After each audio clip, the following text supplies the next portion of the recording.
नमस्कार मित्रांनो, मी ॲडव्होकेट शारंग पांडे. आज मी जो हा व्हिडिओ विषय घेऊन आलो आहे, हा आहे वृद्ध आई-वडिलांसाठी, वृद्ध पालकांसाठी, त्यांच्या मुलांनी घरातून हाकलून दिलेलं आहे, त्यांच्याकडनं मिळकती हिसकावून घेतल्या आहेत किंवा त्यांना वृद्धाश्रमात नेऊन टाकून दिलेलं आहे आणि जे आपल्या आई-वडिलांना, वृद्ध आजी-आजोबांना किंवा इतर पालकांना त्यांच्यावर मारहाण करीत आहेत, छळ करीत आहेत. अशा सर्व माझ्या आजी-आजोबांसाठी हा विषय आहे आणि त्यांच्यासाठी मी हे सुप्रीम कोर्टाच्या आदेशाने या प्रकारचा कायदा आणि सोय तयार केलेली आहे तुमच्या सर्वांसाठी. वृद्ध आई-वडील व पालक सुरक्षा कायदा ह्या प्रकारचा नवीन एक रिलीफ म्हाताऱ्या लोकांसाठी आहे. आत्ता माझ्याकडे परवाही अशीच एक केस आली आहे. माझेच एक ओळखीचे मित्र आहेत, त्यांची जी सासू आहे, त्या सासूला तिचा मुलगा आणि तिची सून मारहाण करीत आहेत. तिच्याकडनं इतर जे भाडं येत आहे ते भाडं हिसकवून घेत आहेत आणि त्यामध्ये जर इतर बहिणी म्हणजे ज्या त्या बाईच्या मुली आहेत, त्या जर जाऊन काही बोलायला गेल्या तर ती सून धमक्या देते आहे की तुम्ही जर माझ्या इथे येऊन बोललात तर मी तुमच्यावरही 498ची मारहाणीची डोमेस्टिक व्हायलन्सच्या केसेस करीन, तुमच्या विरुद्ध तुम्हाला सगळ्यांना जेलमध्ये टाकीन, बहिणींच्या नवऱ्यांवरही केसेस करीन, अशा सगळ्या धमक्या देऊन त्या म्हाताऱ्या बाईला मारहाण करते आहे. अशा प्रकारचे अनेक घटना महाराष्ट्रभर नाही भारतभरात सुरू आहेत. त्यामुळे अनेक मुलांनी आई वडिलांकडनं बक्षीसपत्र करून घेतलं, गिफ्ट डीड करून घेतल्या, प्रॉपर्ट्या नावाने केल्या आणि एकदा प्रॉपर्टी नावावर झाल्यावर त्या वृद्ध आई वडिलांना त्यांनी घरातून हाकलून दिलं. त्यांची म्हातारपणात सेवा करत नाहीत, त्यांची वैद्यकीय सेवा त्यांना मिळू देत नाहीत, त्यांचे पेन्शनचे पैसे काढून घेतल्या जातात किंवा त्यांचे वृद्धापकाळातला सगळा पैसा हिसकावून घेतला जातो.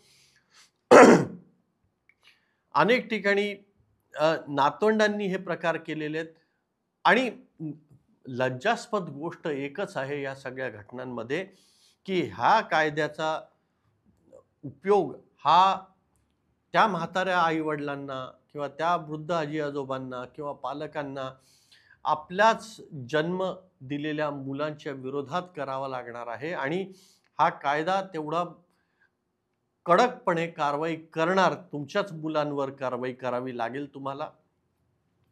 आता हे कसं आहे तर वृद्ध आईवडील व पालक सुरक्षा कायदा या अंतर्गत प्रत्येक कलेक्टर ऑफिसमध्ये एक कार्यालय उघडण्यात आलेलं आहे आणि तिथे डेप्टी कलेक्टर लेवलचा माणूस तिथे सक्षम प्राधिकरण म्हणून बसवला जातो.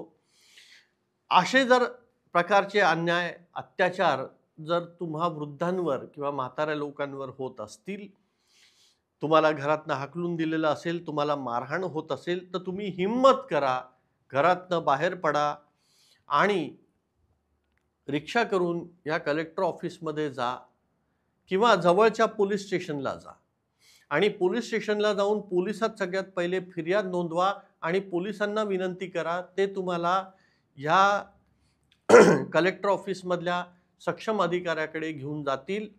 तिथे तुम्ही तुमची फिर्याद नोंदवा, तुमची राहायची सोय वगैरे तात्पुरती केली जाईल आणि हे जे सक्षम अधिकारी आहेत हे तुम्ही दिलेले बक्षीसपत्र, खरेदी खत किंवा तुमचा जो काही पैसा हिसकवून घेतलेला आहे हे सगळं रद्द करून पूर्ववत तुमच्या नावाने करतील आणि तुमच्या ह्या वास्तूंमध्ये किंवा मिळकतींमध्ये तुमची जी मुलं, नातवंड, पातवंड, मुली, सुना जे कोणी राहतायत त्यांच्याकडनं ह्या प्रॉपर्टीचा ताबा परत घेतला जाईल, ह्यांना प्रॉपर्टीतनं बाहेर हाकलून दिला जाईल आणि तुम्हाला पूर्ववत या प्रॉपर्टीमध्ये ताबा देऊन त्या घरात सुरक्षितपणे ताबा देऊन राहता येईल.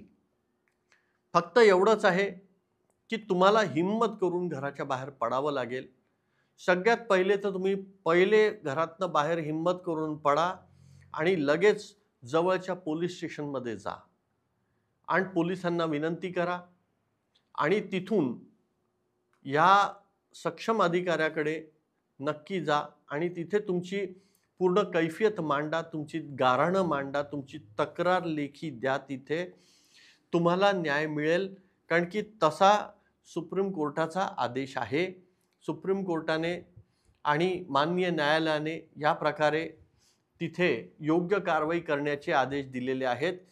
नुसतंच तुम्हाला ताबा मिळणार नाही, तर तुमच्यावर जे अत्याचार केले गेले, तुमच्याकडनं ज्या प्रॉपर्टी हिसकून घेतल्या गेल्या किंवा तुम्हाला जो मानसिक त्रास दिला गेला, या सर्वांसाठी तुमच्या या मुलांवर म्हणजे नतद्रष्ट अपत्यांवर पोलीस कारवाई सुद्धा होईल आणि यावेळेस कायदा आणि पोलीस यंत्रणा तुमच्या बाजूने, वृद्धांच्या बाजूने उभं राहील. आशा करतो की ह्या व्हिडिओचा फायदा